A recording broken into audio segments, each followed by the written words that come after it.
Olá, alunos! Então, a nossa aula de hoje vai falar sobre conjuntos e nós vamos começar então pela teoria elementar dos conjuntos. Primeiro, vamos definir o que é conjunto. Conjunto é toda reunião, coleção, agrupamento de objetos, itens, e esses objetos, itens, nós vamos chamar de elementos, tá? Então, começando pela representação de um conjunto. Nós podemos representar um conjunto basicamente de três formas. Uma delas é pela enumeração dos conjuntos, ou seja, nós vamos enumerar esses elementos dentro de um conjunto. Então aqui eu escolhi 0, 2, 4, 6 e 8 e eu representei já um conjunto. Lembrando que, de forma bem básica, o nome de um conjunto sempre será denominado por uma letra maiúscula. E se de repente eu quiser enumerar seus elementos também por letras, tá? Essas letras terão que ser minúsculas. Bom, então aqui eu posso ver que eu tenho esses elementos e aí eu tenho uma relação de pertinência. Exemplo, eu posso dizer que o zero ele pertence ao conjunto A. Então, se eu quiser escrever simbolicamente isso, eu escrevo dessa maneira aqui. Então, eu estou dizendo que zero pertence ao conjunto A. Este nome desse símbolo pertence. E se eu tiver um outro elemento ao qual não está inserido nesse conjunto, por exemplo, o 5, eu digo que 5 não pertence ao conjunto A. Pois bem, eu posso também representar o conjunto mediante uma propriedade referente a esse conjunto. Exemplo, x, aí o nome desse símbolo aqui, tal que. Então, x é um elemento, tal que esse elemento é natural, par e menor que 10. Então, aqui eu consegui representar esse conjunto mediante uma propriedade. É o que nós também podemos chamar de notação científica. Então, se eu quisesse representar esse conjunto também pela enumeração, né, ou seja, pelos seus elementos, aí ficaria assim: 2, 4, 6, 8. Bom, então aqui eu enumerei os elementos e aqui na verdade ele está representado pela propriedade, tá? Então assim são duas representações diferentes, ok? Então aqui a nossa terceira forma, que é através do diagrama de Venn. Bom, o diagrama de Venn é bem conhecido por todos, né, pelos os balãozinhos, tá? Então eu posso representar dessa maneira, que nós vamos ver depois o que significa cada um disso aqui, mas basicamente o diagrama, né, eu nomeio aqui o conjunto e aqui eu enumero os seus elementos, tá? Vou colocar bem assim. Bom, então eu posso dizer que, por exemplo, ali, ó, o 2 pertence ao conjunto A e o 5, como está fora, o 5 não pertence ao conjunto A. Então, o conjunto finito é aquele conjunto que eu possa realmente contar. Exemplo aqui, eu tenho um conjunto B, 2, 3, 5, 3, 7, 3, né? E aqui a gente vê outro detalhe que tem uma repetição de elementos. Então, se eu quiser contar quantos elementos tem o conjunto B, portanto, este conjunto tem apenas 4 elementos, tá? Então, a repetição dos seus elementos não necessariamente eu vá contar como um elemento diferente, tá? E conjunto vazio é aquele conjunto cujo não tenha elementos, que eu posso representar assim.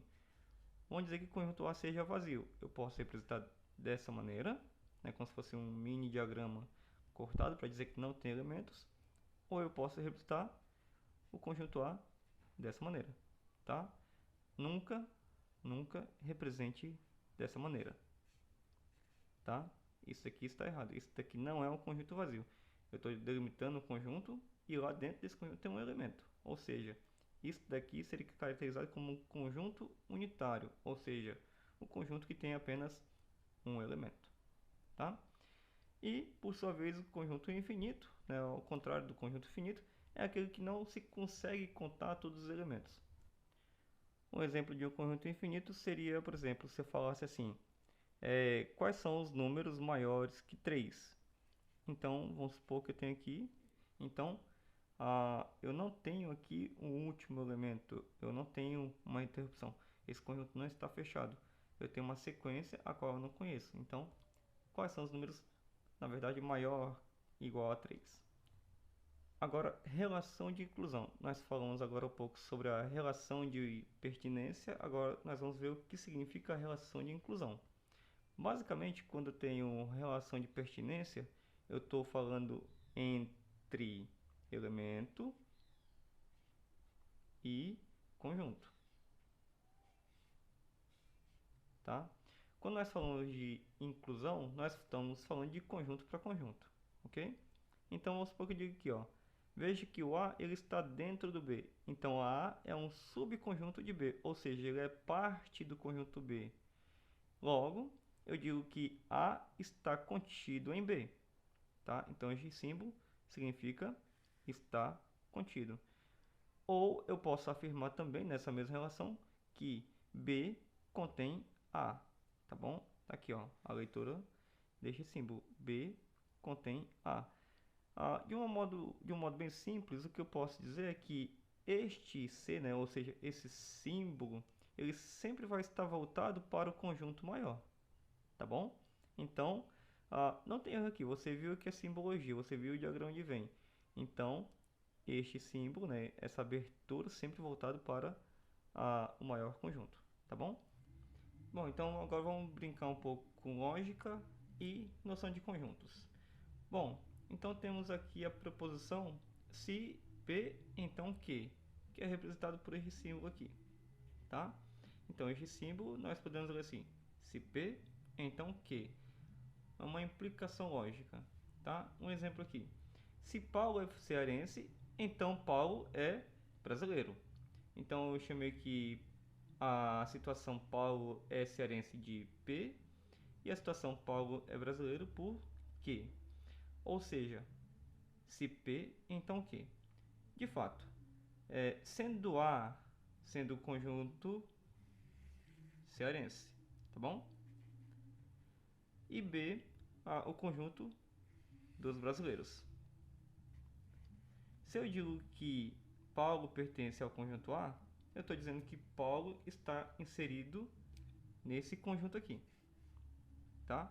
Então notem que sim, Paulo, conjunto A, ou seja, cearense. E ao mesmo tempo, Paulo é o que?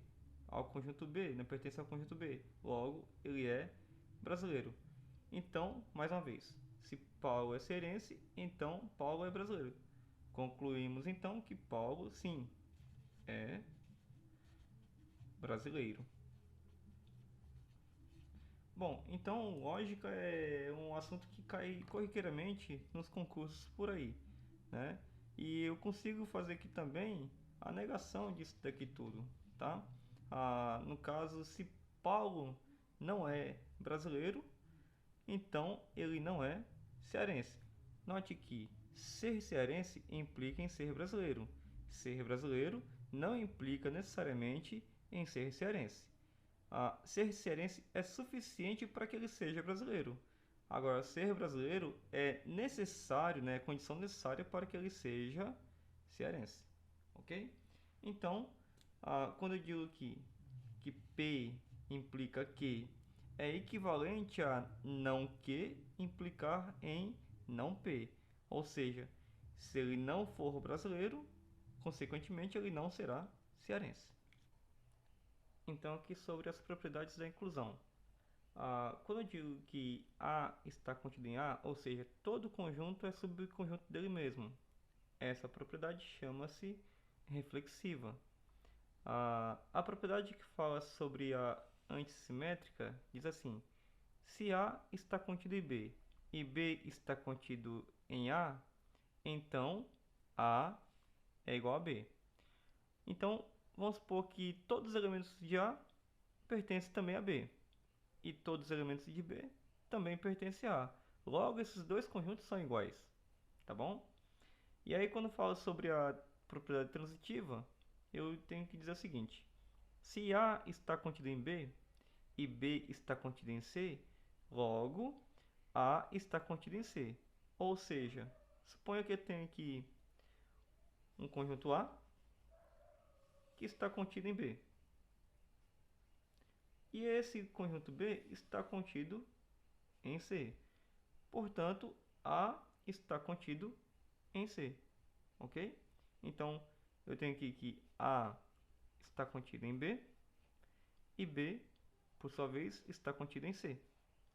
Então, eu posso fazer aqui a transição de um para o outro, dizendo que A está contido em C. Quando eu quero calcular o número de subconjuntos, o que eu tenho que levar em consideração é quantos elementos terá cada subconjunto. Então, um exemplo aqui, eu posso formar os subconjuntos de apenas um elemento, que eu posso ter aqui o subconjunto 1, subconjunto 2, subconjunto 3. Os subconjuntos que tem dois elementos. Eu tenho aqui o subconjunto que eu posso formar com 1 e 2, o subconjunto que eu posso formar com 1 e 3, o subconjunto que eu posso formar com 2 e 3. Formar com 3 elementos, o subconjunto 1, 2 e 3. Mas tem um subconjunto que ele está, por definição, inserido em todos os outros conjuntos, que é o conjunto vazio, tá? Então, se eu for contar aqui quantos subconjuntos tem o conjunto A, eu posso contar 1, 2, 3, 4, 5, 6, 7, 8 subconjuntos diferentes, tá? Então, qualquer conjunto de 3 elementos, ele vai me dar 8 subconjuntos, tá? E se eu tiver um conjunto com 10 elementos, quantos subconjuntos terão? Se eu for contar dessa forma que cada um deles, vai dar um trabalho muito grande. Então, se eu quiser saber a quantidade de subconjuntos que tem em um certo conjunto, basta utilizar essa fórmula 2 elevado a n, onde n é a quantidade de elementos que tem o conjunto. Bom, então aqui se eu tenho 3 elementos, basta que eu faça assim. O número de subconjuntos do conjunto A será 2 elevado a 3. Portanto, 2 elevado a 3 seria 2 vezes 2 vezes 2, que é 8. Então, aqui eu fiz enumerando subconjuntos e aqui eu fiz utilizando no processo da fórmula. Bom, então quando falo de união de conjuntos, a união é representada por esse símbolo, tá? Então, quando eu digo união, eu tenho a ideia de que eu estou somando os elementos de todos os conjuntos, tá? Tanto do A quanto de B. Então aqui, A união B significa que eu tenho um x, tal que esse x ele pertence ao conjunto A ou pertence ao conjunto B. Então esse ou, tá bom? Ele dá a intenção de mais. Seria assim, se eu fosse representar pelo diagrama de Venn. Eu tenho aqui o conjunto A e eu tenho aqui o conjunto B. Se eu quero a união desses dois conjuntos, eu vou pegar todos os elementos de ambos os conjuntos, tá? Mas quando eu quero a união dos conjuntos, basta que eu pegue todos os elementos, enumere todos os elementos, tá? E a intersecção será um pouco diferente. A intersecção, eu vou querer, né, eu vou levar em consideração apenas os elementos comuns aos dois conjuntos, tá? Então, este é o símbolo de intersecção. E quando eu falo intersecção, ele está falando elementos comuns dos dois conjuntos. Ou seja, em vez de ou, nós teremos aqui o e. Tá bom? Então, aqui, a interseção B é um elemento tal que esse elemento ele pertence ao conjunto A e também pertence ao conjunto B. Então, se eu fosse representar pelo diagrama, aqui o conjunto A, aqui o conjunto B, a interseção seria apenas essa parte aqui, ou seja, os elementos que estão em A e também estão em B. Se eu tivesse essa representação aqui, onde A e B não têm elementos comuns, né? Ou seja, eles não estão unidos aqui igual esse aqui está. Então, nesse caso aqui, a interseção B, ela não existe, ou seja, a quantidade de elementos desses dois conjuntos aqui, que são comuns, é vazio. Diferença de dois conjuntos. Bom, então toda vez que eu falo em diferença, eu tenho que lembrar de subtração. Então, Vamos supor que tem um A menos B, então vai ser um elemento tal que esse elemento pertence ao conjunto A e esse mesmo elemento não pertence ao conjunto B. Bom, representando pelo diagrama de Venn, se eu fosse fazer A menos B, eu pego todos os elementos de A que não estão contidos no conjunto B, ou seja, essa parte aqui em azul que vai ser descartada, tá? Eu vou retirar todos os elementos que estão no conjunto B. Então, quando eu falo A menos B, o que me resta apenas os elementos exclusivos de A. E quando eu falo do complementar de um conjunto, né? Vamos supor que eu tenho aqui B está contido em A. Bom, então temos aqui o conjunto B e aqui o conjunto A. Lembra que eu falei que sempre a abertura desse símbolo vai estar voltada para o símbolo maior. Então eu sei que o A é maior que o conjunto B. Então eu tenho aqui B está contido em A dentro de um conjunto universo qualquer. Vamos limitar isso daqui, né? Então se eu tiver A menos B, ou seja, eu tenho A e eu vou retirar B, né? Eu posso chamar também de complemento de B ou B complementar, tá bom? Significa que só o que vai me servir é o que está aqui fora. Ou seja, o que me serve é essa parte vermelha, ok? Então, eu não posso chamar isso daqui de complementar porque o B não está contido em A, tá bom? Essa nomenclatura de complementar é apenas quando eu tenho um subconjunto de outro, tá? E eu posso representar assim também, complementar de B em relação a A. E aqui para finalizarmos, algumas propriedades da união e algumas propriedades da intersecção. Bom, então se eu tiver A união A, eu terei o conjunto A. Se eu tiver A união B, é a mesma coisa que fazer B união A. Não vai mudar. O vazio sempre estará contido em qualquer conjunto, tá? E se eu tiver vazio união A, o resultado vai ser o próprio conjunto A. E aqui uma coisa interessante, se A está contido em B, então a união entre A e B é o próprio conjunto B. Pois bem, se A está contido em B, então veja que a união entre A e B será tudo isso daqui, ó, a soma dos dois conjuntos, tá? Portanto, a união B igual conjunto B. E a propriedade de interseção um pouquinho diferente, mas vamos lá. Algumas coisas se parecem bastante. Quando tenho A interseção A, eu vou ter o próprio conjunto A. Se eu fizer A interseção B, é a mesma coisa que fazer B interseção A. O conjunto vazio, interseção A, ou seja, vai ser o próprio vazio. Se A está contido em B, então A interseção B vai ser o próprio conjunto A.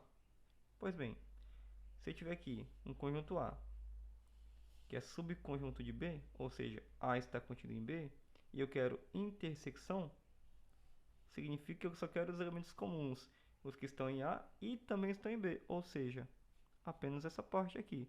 Portanto, a interseção B é o próprio conjunto A, ok? Bom, então encerramos aqui nossa aula de hoje. Eu vou deixar aqui na sequência um vídeo resolvendo algumas questões sobre esse assunto. Se eu conseguir tirar algumas dúvidas, se vocês conseguiram aprender bem, por favor, comenta, compartilha, curte, se inscreva para ficar sabendo de novos vídeos e até a próxima. E obrigado.